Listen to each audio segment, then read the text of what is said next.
Por favor, les invito a que se pongan de pie.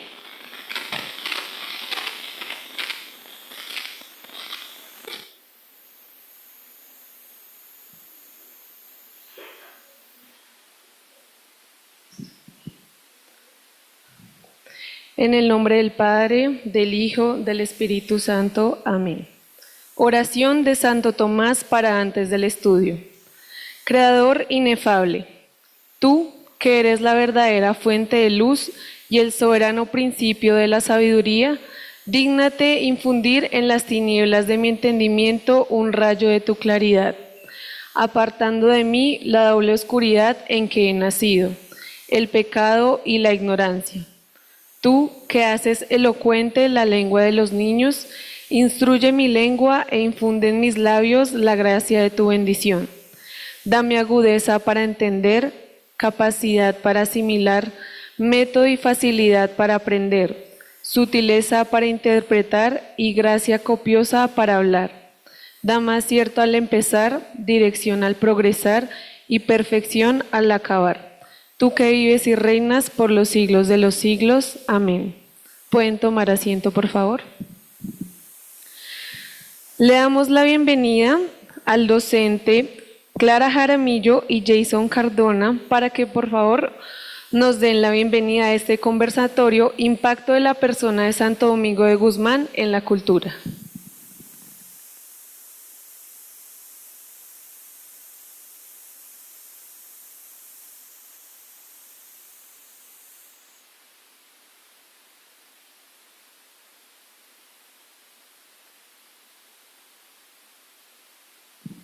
Buenos días, gracias por estar acá. Bueno, nosotros estamos esta semana celebrando la fiesta, una de las fiestas más importantes de la universidad, que es el padre de la orden, Fray Domingo de Guzmán. La mayoría de personas se quedan solo con la imagen del santo. Hoy venimos a hablarles del aporte que hizo Domingo de Guzmán. Como pueden ver en la presentación, que no está ya,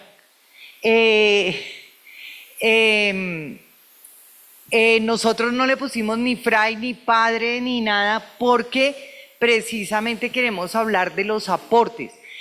Normalmente cuando a nosotros nos hablan de la Universidad Santo Tomás, solo pensamos en padres o cotidianamente en curas, ¿sí? Y se nos olvida los aportes que la orden y muchos frailes han realizado a través de la historia. Fray Domingo de las Casas, toda la teología de la liberación en América Latina en los años 80 fue liderada por Fray Beto y por muchos frailes en el Brasil y en América Latina. Y en diferentes partes del mundo, en África, han sido luchadores y hasta la muerte, ¿no? Entonces, ¿cómo podemos nosotros reconocer ese aporte y que sin esa visión de Domingo, pues Santo Tomás jamás hubiera existido? Porque precisamente por pertenecer a la orden de predicadores es que él puede desarrollar su pensamiento a lo que sería hoy toda una corriente filosófica y una propuesta pedagógica. Para comprender esto nos va a acompañar el profesor Jason Cardona, es fraile, fue fraile, se desordenó, no se ordenó, y profesor del Departamento de Humanidades, especialista en arte, música y pues licenciado en Filosofía y Letras. ¿Listo? Gracias. Bueno, como nos decía la profe Clara, la idea nuestra es ir sobre Domingo de Guzmán, sin el ropaje de santo, sin el ropaje religioso. Entonces, para ello, es importante pensar que él ha sido un precursor del Renacimiento. Fue un personaje medieval que vivió en su contexto histórico, pero que leyó su contexto histórico medieval de una forma diferente. Lo vio de una forma renovada, era un adelantado a su tiempo. Entonces acá, por ejemplo, vemos algunos de los aportes más importantes que él hizo, que para nosotros pueden ser muy naturales, pero cuando vamos al contexto medieval, ahí nos encontramos con que era una forma de pensar revolucionaria, muy adelantada a su contexto histórico. En la orden de predicadores que fundó Santo Domingo, él era un canónigo regular, él se ordenó como un sacerdote regular, es decir, del clero diocesano, y muy pronto se dio cuenta de una realidad histórica en su contexto, en su momento. Sabemos que en la Edad Media tenemos una iglesia, un cristianismo que había alcanzado cierto poderío desde el siglo V. Entonces, ese poderío económico y político y social que había alcanzado el cristianismo católico particularmente, donde hacía parte del imperio, parte del poder, pasó de ser una religión perseguida en los primeros siglos, en el paleocristianismo, a ser una religión o un culto persecutor, a perseguir a todo el que pensara distinto. Entonces, digamos que ese es uno de los avances más importantes de Santo Domingo, que en un contexto donde la iglesia convencía por las armas, él empezó a convencer por el argumento. Entonces, él es el primero que piensa y que se dimensiona una iglesia evangelizadora, no una iglesia que subyuga. Entonces, hace un cambio desde dentro. Una de las innovaciones más importantes es dentro de su comunidad. Entonces, cuando él funda la comunidad de los frailes, que fue la segunda fundación que él hizo, primero funda las monjas de Prulla. Cuando funda los frailes, uno de los principios es que no haya cargos vitalicios. Sabemos que en la Edad Media, en este contexto histórico, venimos del poder absolutista de los reyes y de unos poderes políticos pues que no tenían que rendirle cuentas a nadie. Y cuando Santo Domingo plantea dentro de su fundación, dentro de su comunidad, que no puede haber cargos vitalicios, eso quiere decir que cuando yo estoy en el poder, puedo hacer cosas buenas y cosas malas, pero cuando esté abajo, cuando mi cargo ya no lo ostente, pues voy a tener que responder por eso que no hice tan bien. Entonces eso regula el poder y hay que verlo pues desde esa manera, ¿no? Desde una psicología muy humana, cuando uno está arriba puede subirse, pero después cuando está abajo se la cobran. Entonces, en esa medida, Domingo fue un innovador dentro de su comunidad. Las elecciones democráticas. Entonces, cuando venimos de un gobierno monárquico, cuando era lo conocido en este contexto histórico, el gobierno o el poder se heredaba. En este caso, ya Santo Domingo plantea, no se hereda, se elige. Entonces, al plantear un gobierno democrático, un gobierno por elección, ya se plantea una forma de poder diferente. Ya habían nacido ya los burgos, ya había un ordenamiento diferente, pero igual todavía seguía habiendo una nobleza muy poderosa. Entonces, él plantea y piensa esto de una manera distinta. Todos tienen derecho, voz y voto. Entonces, digamos que en esa dimensión, la forma democrática es un avance importante que plantea Domingo dentro de su grupo, que esto fue lo que sirvió finalmente a otras comunidades y son en gran parte los orígenes o los inicios o una forma de plantear la democracia pues de una manera ya real, no teórica, sino dentro de una fundación particular. Los libros, los textos eran escasos en la Edad Media, los textos eran en pergamino, eran libros costosos, libros caros, no todo el mundo tenía acceso a eso. Domingo pues pudo tener acceso a estos textos, entonces tuvo acceso al conocimiento. Y es, a mi juicio, uno de los primeros santos que pone por encima de su santidad, de sus virtudes cristianas, el conocimiento, cosa que era también bastante escasa. No se entendía y no era común que un santo fuera estudioso, que quisiera conocer los misterios del mundo, que quisiera conocer cómo funcionan las cosas. Entonces, eso es importante en Domingo de Guzmán. Fue un adelantado a su contexto histórico, porque precisamente se presenta como alguien que tuvo acceso al conocimiento, que pudo acercarse a los libros, que pudo estudiar. Parece ser que era un joven muy brillante, que era muy estudioso, y eso hizo que ostentara cargos de poder, ¿sí? Como consejero del rey, como cercano a la monarquía, como cercano al episcopado, y que fuera nombrado en cargos importantes, lo que hizo que él tuviera que empezar a viajar muy pronto. Y justamente es en esos viajes donde él logra entender que tenemos una iglesia que convence a fuerza de armas. Entonces, pues es muy fácil a que a mí me convenzan si me ponen una pistola en la cabeza. O sea, yo me convenzo inmediatamente. Pero si me convencen con el argumento, pues ya no es tan fácil. Por eso Domingo plantea que uno de los retos más importantes es la formación. Justamente en el contexto de Domingo, en el siglo XIII, es cuando empezaron a surgir las universidades. No como las conocemos, como la infraestructura que tenemos hoy en día, sino como un grupo de un maestro que quería llevar un conocimiento universal a unos estudiantes, a unos amigos con los que se reunía y a quienes les enseñaba todo este conocimiento, que era la suma de algo, era la suma total del conocimiento que hay hasta ahora de ese tema específico.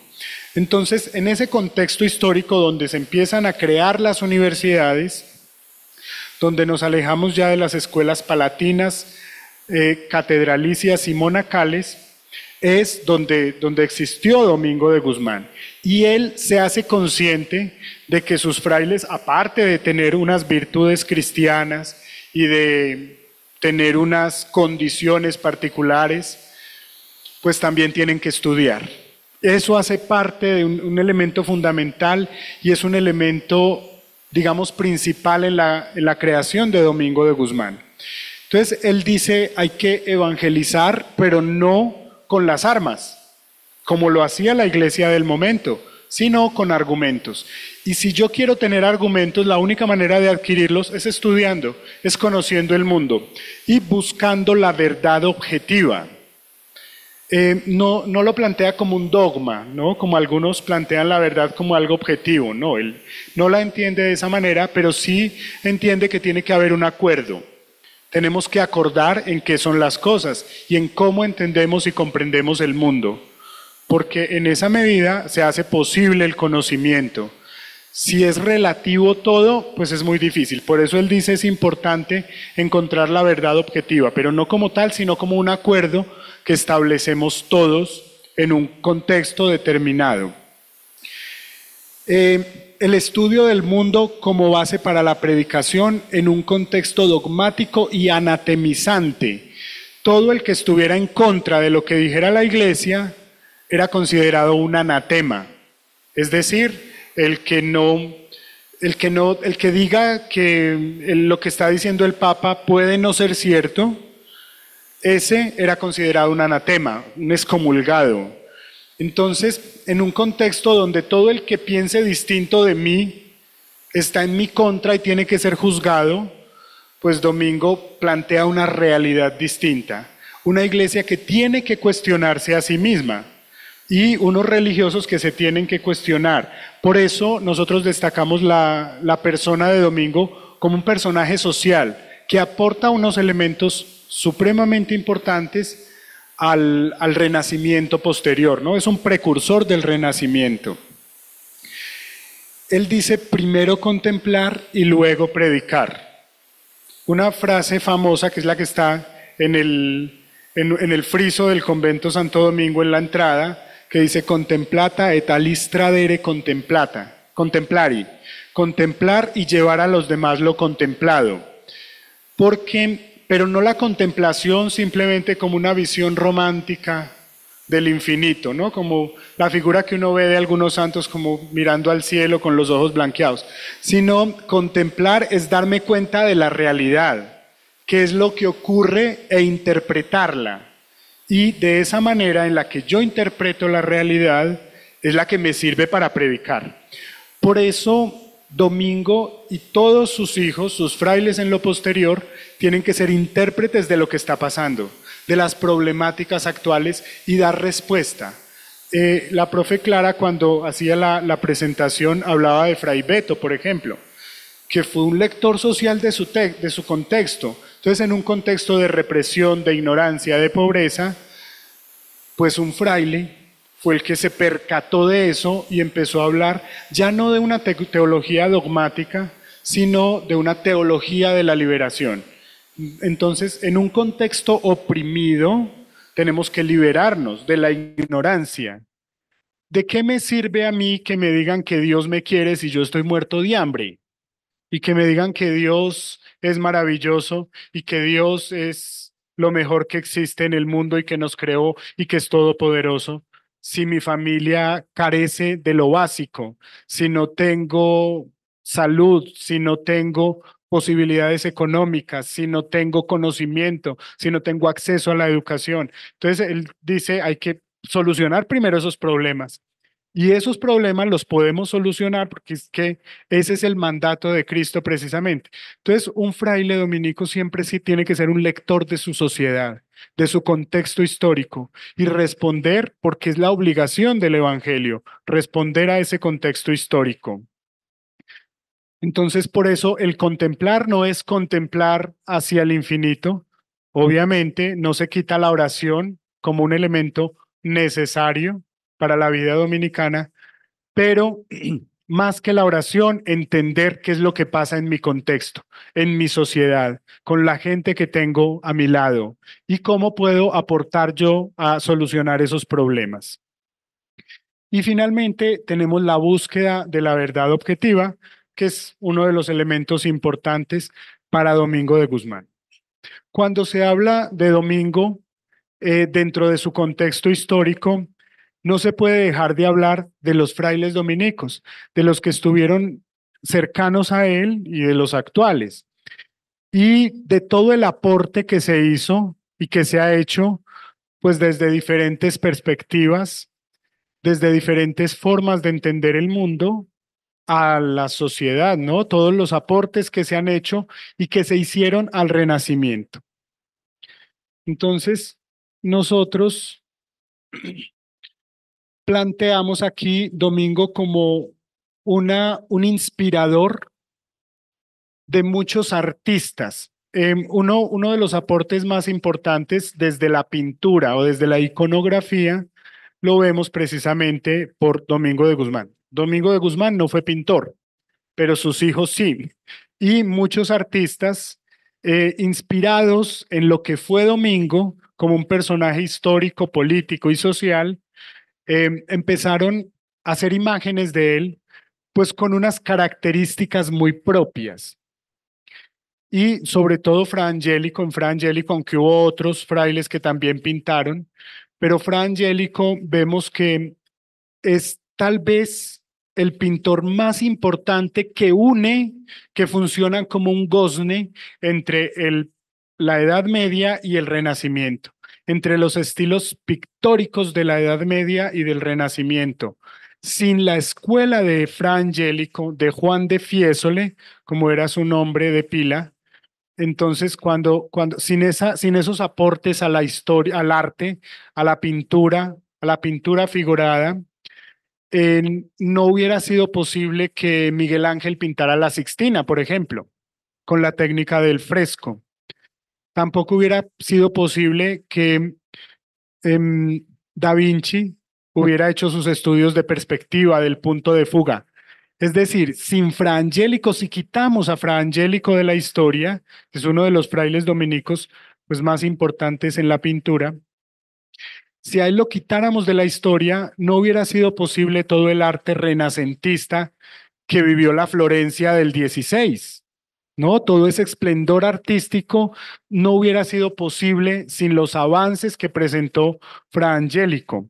Y de la misma manera, pues los anteriores, los antecesores que influyeron en los estilos pictóricos, ¿no? Cuando yo presento, cuando antes teníamos una cátedra muy bella que se llamaba Arte y Humanismo, ¿no? Que queremos revivir, pero pues no ha sido posible. Toca que nos inscribamos en ella. Entonces, cuando dábamos arte y humanismo, era muy especial porque hablar de una figura como Fra Angelico no es solo hablar de un beato que tiene unas virtudes que se destacan mucho los que compartieron con él, ¿no? Sino que es hablar de un artista antes que de un santo, porque pues él no es el eterno beato, nunca lo canonizaron, llegó solo hasta beato. Y Fra Angelico es representativo para el arte figurado en general, ¿no? Por todos los aportes que hizo tan interesantes que más adelante los vamos a mirar. Entonces, Domingo inspiró en gran medida en toda su iconografía, fue un inspirador de artistas, ¿no? Entonces, mucha iconografía, incluso hay estudios muy importantes de la Universidad Complutense de Madrid, donde muestran toda la iconografía de Santo Domingo y cómo ha sido el avance primero en las miniaturas, en las obras en miniatura, en las letras capitales, después en retablos pequeños y retablos a gran escala y finalmente pues en pinturas de pintores tan importantes como el Greco, por ejemplo. El Greco, la imagen que veíamos al principio, si la logramos poner, esta imagen, por ejemplo, de Santo Domingo, pertenece a la técnica del manierismo, que son como a la manera de. Entonces, el Greco tenía este estilo, ¿no? Como personajes muy famélicos, muy blancos, como estirados hacia arriba. Y en esa medida él pinta a sí mismo a Santo Domingo. Entonces, esta es la famosa imagen del Greco. La representación de Santo Domingo es un óleo sobre lienzo del 1600, siglo XVII. Entonces, es una de las imágenes más representativas. Y yo diría que los artistas más importantes de este periodo histórico pintaron a Santo Domingo. Incluso es muy común uno en los museos. A mí me pareció muy curioso en el Museo de Artes y Oficios de Sevilla, España, que vi un baldosín donde estaba la imagen de Santo Domingo. Entonces, es un museo de artes y oficios, no es un museo religioso. Y cuando vi esta imagen, pues me llamó poderosamente la atención y yo dije, pero ¿qué hace Santo Domingo en un museo de artes y oficios? Que no tiene nada que ver con lo religioso. Lo que indica que tuvo un aporte importante a la cultura. Fue muy representativo para los avances de su momento histórico. Entonces, este es el Santo Domingo del Greco. Tenemos estas dos miniaturas que también son muy especiales de Santo Domingo. Una es de Guido da Siena, que es de 1240. Santo Domingo nació en 1170. Es decir, esta imagen es pues muy contemporánea a su tiempo, a su momento histórico. Pintada por Guido da Siena. Está en Cambridge. Y es una representación donde se ve claramente la imagen de Domingo con capucha calada y con fíjense que no tiene mucha profundidad. Esto es una iconografía. Son imágenes que no tienen mucha profundidad, no tienen mucha perspectiva, no tienen mucho color. Son imágenes muy planas, porque lo que intenta la iconografía no es representar como una fotografía, no es hacer arte figurado, sino es un arte simbólico. Entonces hay varios símbolos importantes acá. Uno, por ejemplo, es la mano, tiene la mano levantada como en señal de bendición y tiene siempre un libro. Es muy común en la iconografía de Domingo de Guzmán ver que los artistas lo representan con un libro. Entonces, el libro muestra que era un personaje medieval de la cultura medieval que que estaba impregnado por el conocimiento y que podía tener acceso a libros. También ese es un detalle importante. Un libro, un libro medieval valía lo que más o menos valía una casa pequeña. Es decir, si lo traemos a nuestro contexto histórico, un libro podría valer más o menos unos 200 millones de pesos, si estamos en nuestro contexto histórico. Es decir, no cualquiera tenía un libro. Y Domingo de Guzmán parece que tenía libros, podía utilizar libros, tenía acceso al conocimiento. Incluso hay una leyenda que no sabemos qué tan histórica es, pero pues parece que sí tiene cierto rigor, y es que él vendió sus libros pues darle el dinero a los pobres, ¿no? Entonces, ese pues como dato, ¿no? Como dato curioso. Sin embargo, sí es claro que él tenía acceso a libros, es decir, tenía dinero, tenía una familia en la que él se pudo educar y pudo tener libros, es decir, tuvo acceso al conocimiento. El conocimiento medieval era muy escaso, ¿no? Porque los libros en la Edad Media, el libro códice era muy costoso, mientras que el papiro era económico. Entonces el conocimiento en Egipto y en la Grecia clásica pues fue extendido por todas partes. Muchas personas podían tener acceso a él porque el papiro era económico, pero el códice era costoso, era carísimo. Imagínense un libro de 200 millones aproximadamente, pues era un libro carísimo, ¿no? Entonces, Domingo tenía acceso a libros y una de las iconografías más antiguas que existe, que es esta, precisamente demuestra que él podía tener acceso a libros. Y otro detalle es que él era especialista en la Sacra Pagina, que era en sagradas escrituras. Es decir, parece que él conocía muy bien el latín, muy seguramente el griego también, y era un estudioso de la Biblia. Entonces era experto en filosofía, en teología y en Biblia, elemento también importante para sus avances históricos. La otra imagen que vemos es una letra capital. Las letras capitales se hacían en la Edad Media para ilustrar o para iluminar las páginas.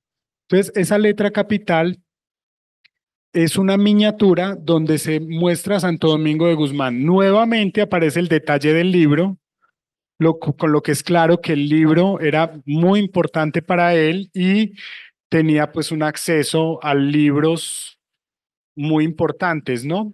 Entonces, ese detalle del libro es recurrente en la iconografía de Domingo de Guzmán.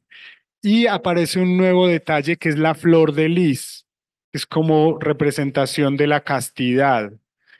Y bueno, falta una cruz que es lo que lo hace patriarca, porque fue el fundador de una orden religiosa.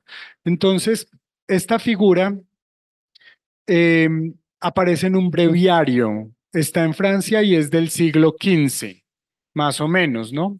Entonces, un breviario es un libro de oraciones, ¿no? Entonces, ahí en ese texto es donde está esta letra capital del siglo XV y pues es bien representativo en Domingo. Esta es una imagen muy importante que hay de Domingo donde muestra las formas de oración.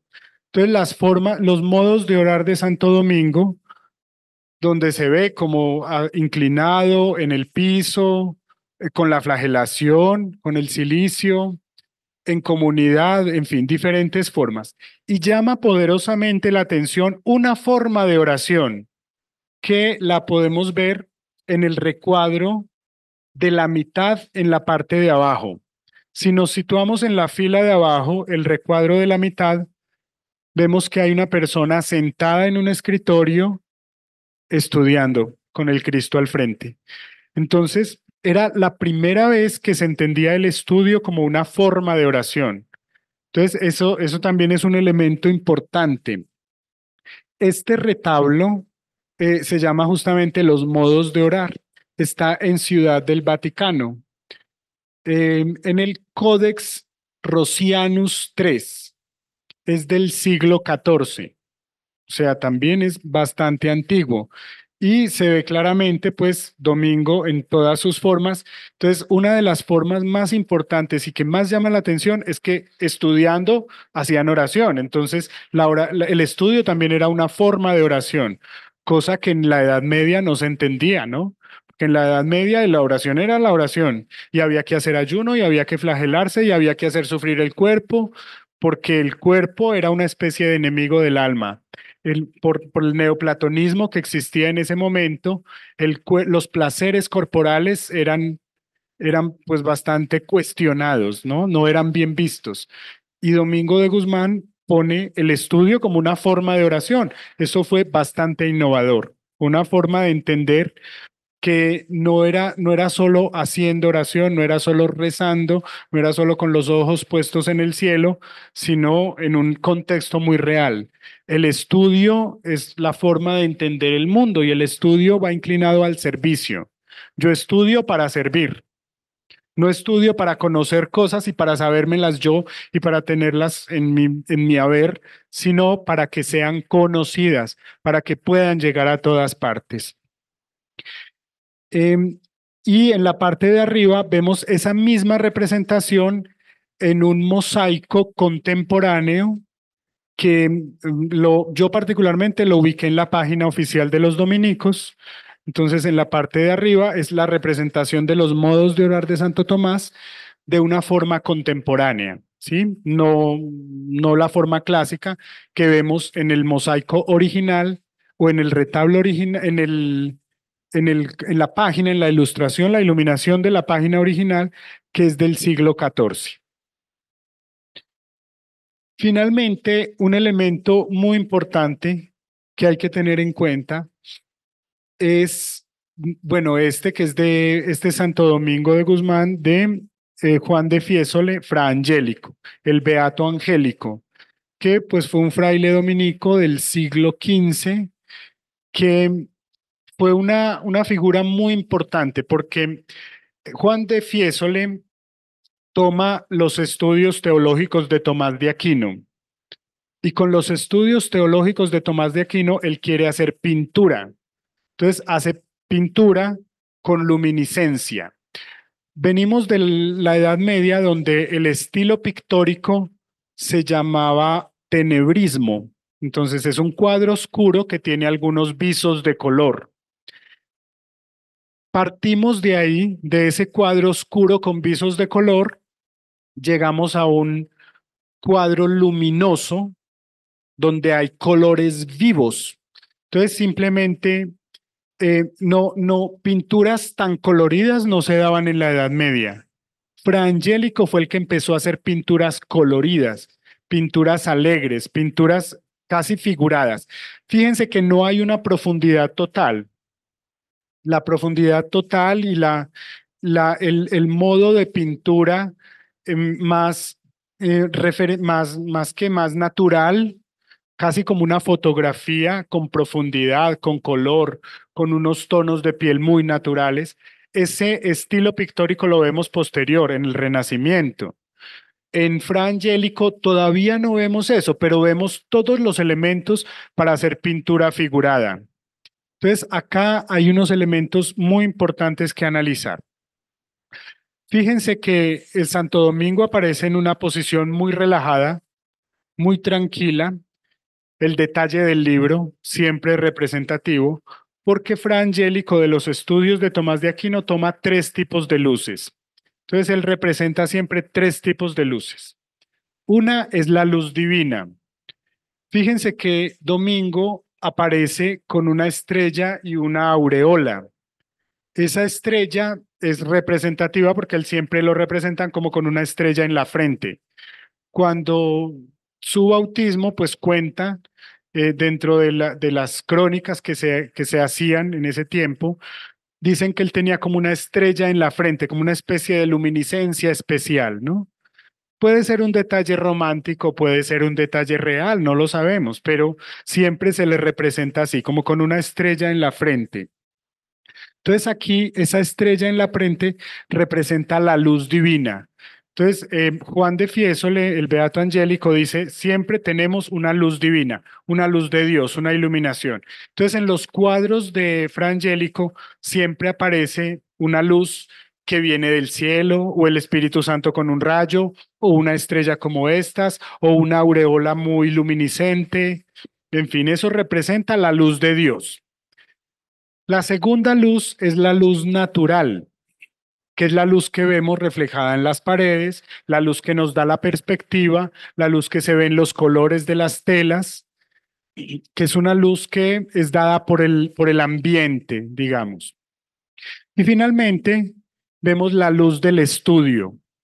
Entonces también el estudio nos ilumina, hace que conozcamos cosas nuevas, que aprendamos cosas nuevas. Entonces Fra Angélico utiliza esos tres tipos de luces en todas sus pinturas.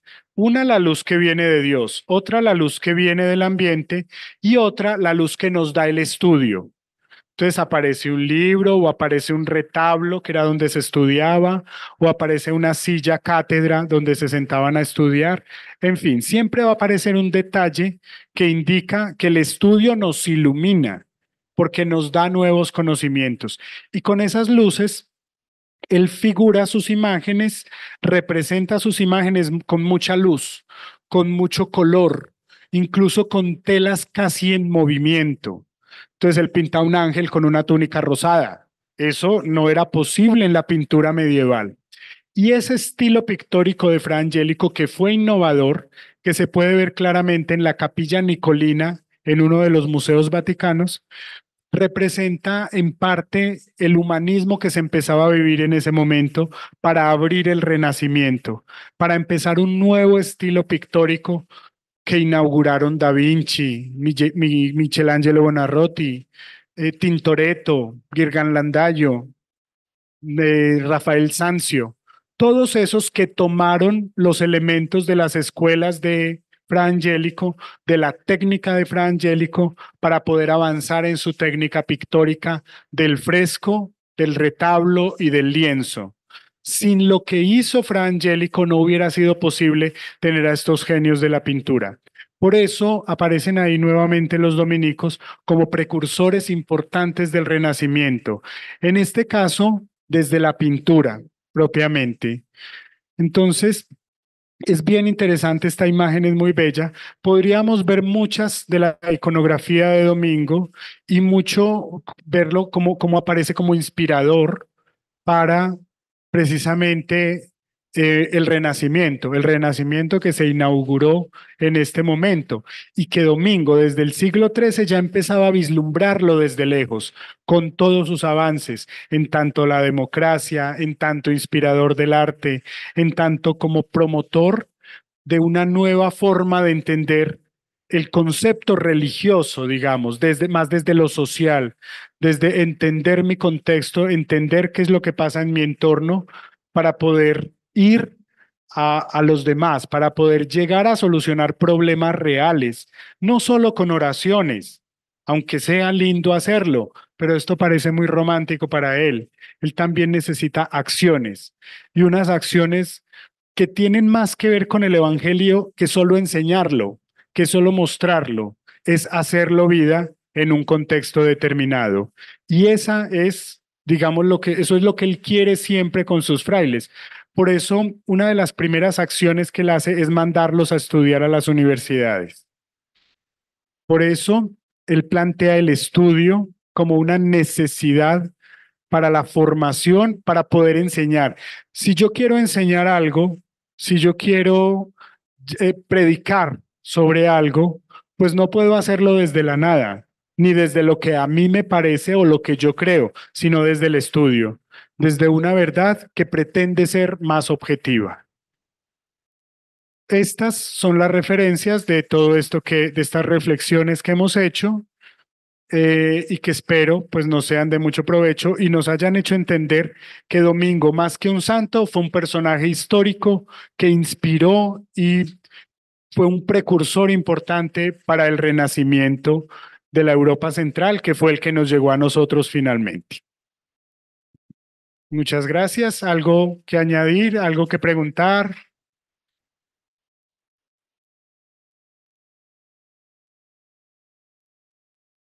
Bien, entonces sí, cierran el evento.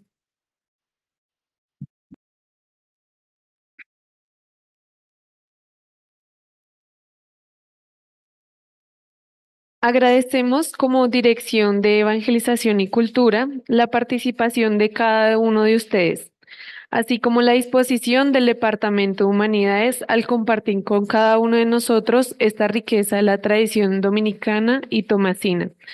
Una excelente jornada para todos. Les recomiendo que por favor, si no han firmado la lista de asistencia, al final Laura les tiene la planilla para que la puedan llenar. Muchas gracias a todos.